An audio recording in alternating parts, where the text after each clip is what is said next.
Hey everybody, this is Dave from AskUncleDave.com, and today might as well be Christmas morning because I have something very exciting and very futuristic for you. This is the Netgear Nighthawk X10 AD7200 Smart Wi-Fi router. Its model number is R9000. Now this is one of the first routers that you can put in your home that has the new AD technology. It has three bands. It uses 2.4, 5 gigahertz with AC, and the AD uses 60 gigahertz.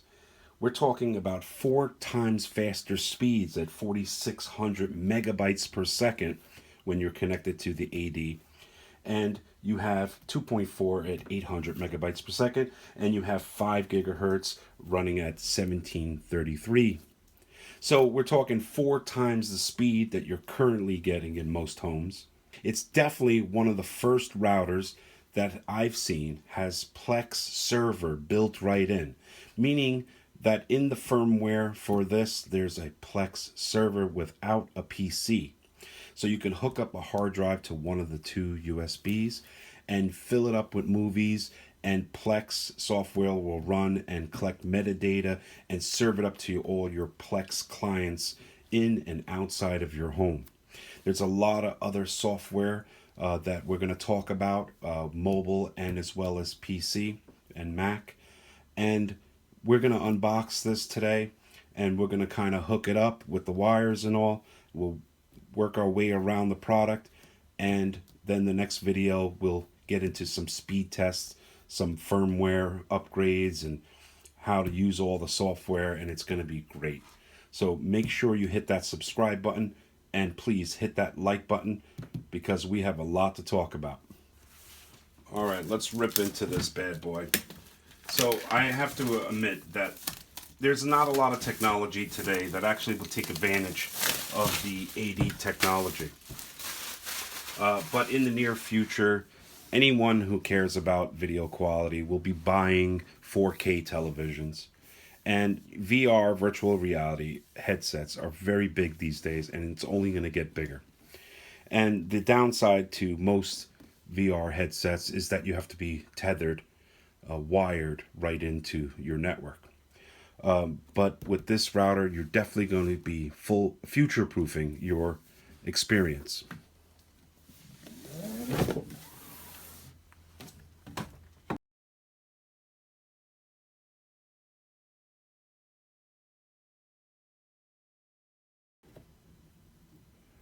All right, we pop the lid open and we get a illustration here of the back of the device.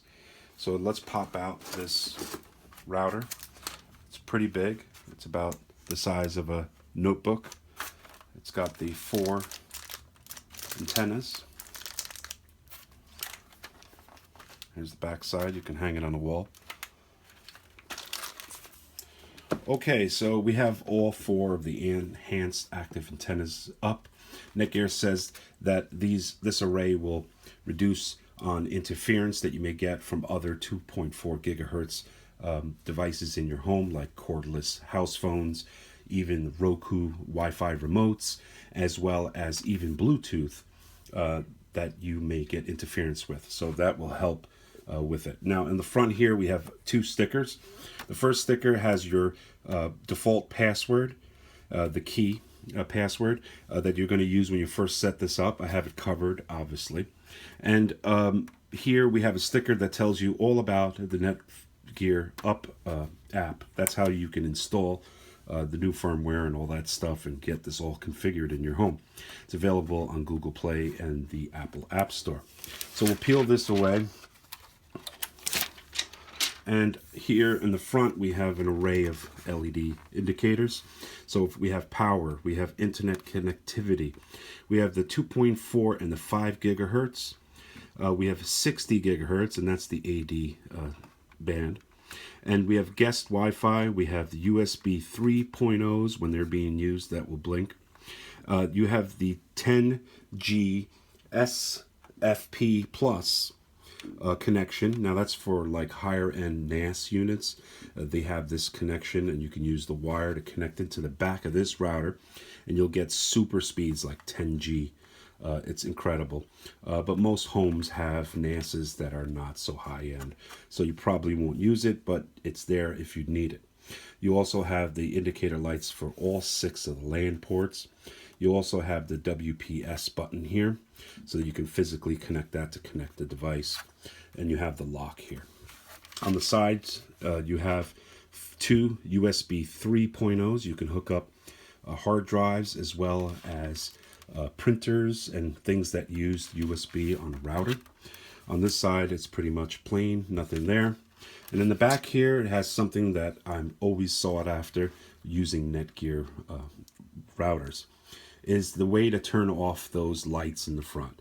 If you want to sleep at night, that's the button you want to click. You slide it over and those LEDs in the front will stop blinking and keeping you awake. So you have a reset pin out right in there. You have the 6 LAN ports. 2 of these, the first 2 are used for aggregation, so you can have super fast transfer speeds, file transfer speeds. You have a WAN port, that's what you'll connect your cable modem wire into. You have the 10G SFP Plus, that's what you would connect to that NAS right over here. You have the power button, and you have, of course, the wire you connect right into this port for power, okay? So we're going to put that aside for a second. Also in the box, if you lift out this tray here, you get a box, a starter kit right here. And inside the starter kit, you get a whole bunch of different pamphlets that you can use to help you get started. So also we have another box here, and in this box you're going to have your, obviously, your power brick right here. It's a neat looking sideways power brick. And then you'll have your wire that you're going to connect into your cable modem. And pretty much that's it. Okay, so here's my current setup. I have an armoire in the middle of my house, in my living room, in the middle floor of the 3 floors in my home. And on top of the shelf here, I have the Airport Extreme. That's a dual-band AC router, beamforming, all that good stuff. The latest Apple firmware on it. And it has a hard drive connected to it so that I can connect to that hard drive with my Mac inside my home as well as outside of my home. So I could be sitting in Starbucks and I can access all the files on that hard drive. If you want to see a video about that, please put that in the comments. Now, daisy chained to it, I have the Netgear N600 dual-band router. This is an N router. It has custom firmware on it called dd-wrt, and what it allows you to do is to plug in your credentials to your VPN service.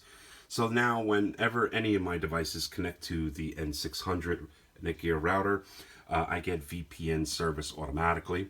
I don't have to run software on my devices and things like that.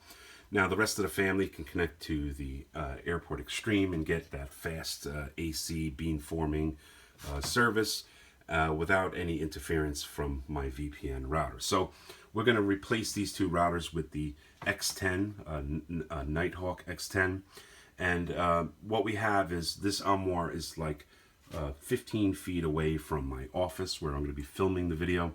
And it has one wall that stands in its way. So pretty much that's the way it is. It's on the same level and everything. So let's get started now. Let's hook up the X10 and we'll show you how easy that is. Now, before you even connect your X10 to your modem that your cable company gives you, make sure you unplug it completely, wait a couple of minutes, and then replug it back in again. This way, the modem resets itself, and now it can be ready to accept the X10's connection. Okay, let's turn it on for the first time, and you're going to see it go through a whole bunch of lighting.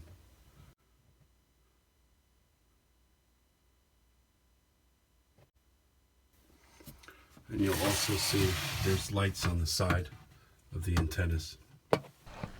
Okay, now that you have your cable modem reset and your X10 connected to it and turned on, we can now go into a PC. You can also use apps for this, but we're going to use the PC. We're going to connect to this router here, this Netgear 39. That's the 2.4 gigahertz. Now, as you recall, I have a piece of paper, a sticker that has the password on it. So I'm going to put that in right now. So I have the password from the sticker, and don't worry, we're going to join in and we're going to change it once we get in. So we're now connected to the Netgear, and we're going to type in routerlogin.net into your browser. So you're going to get that, and it's going to check the network automatically.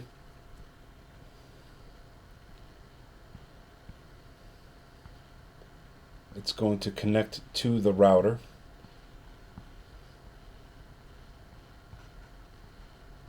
And now it's going to ask you to change your password. So I'm going to put in something easy like password.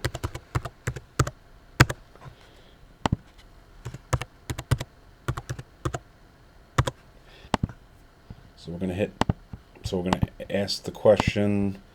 I'll just say something easy. And then another question is, I don't know, I'm just writing anything. So we hit next, and we're going to hit save password, so we don't have to keep typing it in. So what's happened is we successfully connected to the internet, 2.4, 5 gigahertz, and it's 60. And this is how they would show up in the top here. Now, unfortunately, you're not going to see it here on my MacBook because we don't have a chip in here that's a 60 gigahertz or the AD band. So we're not going to see that in there. But if I had a newer laptop like the ones that are coming out next year, you're probably going to see that in there. So we're going to hit next, and it's going to say download the Geni app. Now, the Geni app doesn't have all the greatest and latest stuff. The best way is to router login, and you'll get Plex and all that other stuff. With the Geni app, you won't get the Plex interface in there. So I recommend always using the browser to log into your router. So it's going to install that. I'm not even going to open it because it's a waste. But otherwise, we're going to check for updates. There's no new firmware available, but I did upgrade it. And it also upgraded the Plex and some other stuff too. And I'll show you a screenshot of that right now. And that's pretty much what it did. So we're going to hit OK. And we're going to be here on the registration page. Now, I recommend you do register because when you want to share your folders over the internet with yourself, you can when you have all of these information. So you register, you're going to set up your ready share and all that other stuff. So let me go ahead and register, and I'll be right back. Okay, so I registered, and all I got to do is go into my email, and I'm going to accept the terms and conditions and all that stuff. All right, there we go. So I'm fully registered now, and I'm going to hit finish. So here you have successfully completed installation. We can view everything here and just go crazy. So now I'm going to log in, and I'm going to write save password, and I'm going to log into my account. So I'm going to hit that, and I'm going to hit login. So at this point, I can go and download and get all the different apps that we can use for this pretty much easy peasy. So now I'm going to go back, and what I'm going to do is I'm going to close out completely, and I'm going to open up again my internet, and I'm going to type in routerlogin.net. And the reason I do that is because I want to reset this whole interface. Here is our Plex server. Look at this. We can download and install the Plex server. We have a download beta, so you can download from all different types of things like BitTorrent and tons of stuff like from Emule, and you can do FTP. So that's great. You have guest network. You can do cloud backup with Amazon. You get 6 free months of unlimited Amazon video and pictures. You have Ready Share, so you can do your Ready Share cloud, and you can share your printer. You can even print things from your phone from outside of the house. parental controls. You can download that, and then you have attached devices. Right now I have a hard drive attached to it, and it's going to be pretty awesome when we get into that second video. So here's the wireless, and we have internet, and it'll show us all our internet connections in basic. Now the other thing is you can also go into advanced here, go into advanced, and it gives you some more information. Setup wizard, WPS wizard, it's got all these connections here. Ready share, and then check this out. There's in advanced, there's a VPN. You can connect to VPN. Let me show you. Advanced setup. So VPN right here, service. And what happens is when you're outside of your home, instead of connected to Starbucks Wi-Fi, you can actually tunnel in right to the connection in your home to this router. So there's a lot of videos to do. I can't make this video any longer. We're going to have to do this in our next video. Make sure you hit that like button and subscribe. I appreciate it, and have a nice day.